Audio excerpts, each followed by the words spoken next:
India গেটের কাছে ভালো ক্যাফের সন্ধান করতে করতে এই ডিগিন ক্যাফেটা আমার চোখে পড়ে। খুবই সুন্দরভাবে যেহেতু সাজানো গাছপালা দিয়ে, ভাবছিলাম এখানেই যাওয়া যাক। সুন্দর ফটোও তোলা যাবে, খাবারও আশা করি ভালো হবে।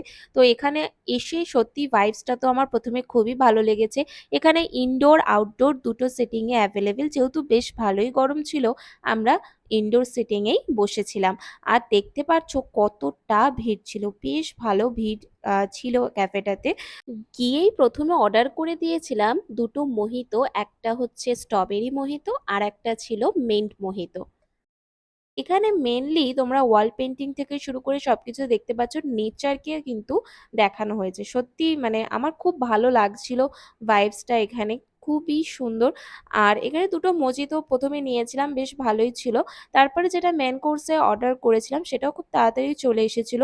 একটা হচ্ছে রিজতো, যেটা মাশরুম আর চিকেন ছিল। আর হচ্ছে একটা চিকেন স্টাফ, যেটার মধ্যে স্পিনাচ অ্যান্ড চিজ দিয়ে করা ছিল। দুটোই কিন্তু খুবই ভালো ছিল। তার সাথে বয়েল ভেজিটেবলস গুলোও দেওয়া ছিল।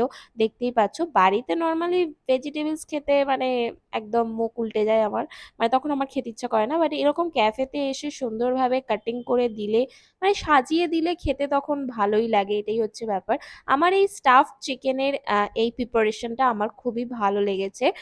আর এরপরে আমরা অর্ডার করেছিলাম হচ্ছে একটা মাশরুম স্যুপ। ওটা আমি খাইনি, আমার হাজবেন্ড খেয়েছে। আমার অলরেডি এগুলো খেয়েই পেটটা ভরে গেছিল।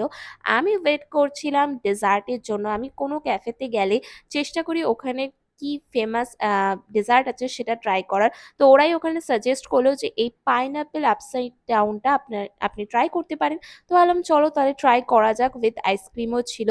তো এটা প্রথমবার আমি খেলাম, বেশ ভালো ছিল। পাইনাপেল একটা ফ্লেভারও ছিল, ওপর দিয়ে দেখতে পাচ্ছ পাইনাপেলের একটা স্লাইস কিন্তু দেওয়া ছিল। বেশ ভালো ক্যাফেটা, মানে খাওয়ারের কোয়ালিটি তো খুবই ভালো। পরে অবশ্যই এক্সপেন্সিভ, ক্যাফে ফুড তো সবসময় এক্সপেন্সিভ হয়, বাট ভালো কোয়ালিটি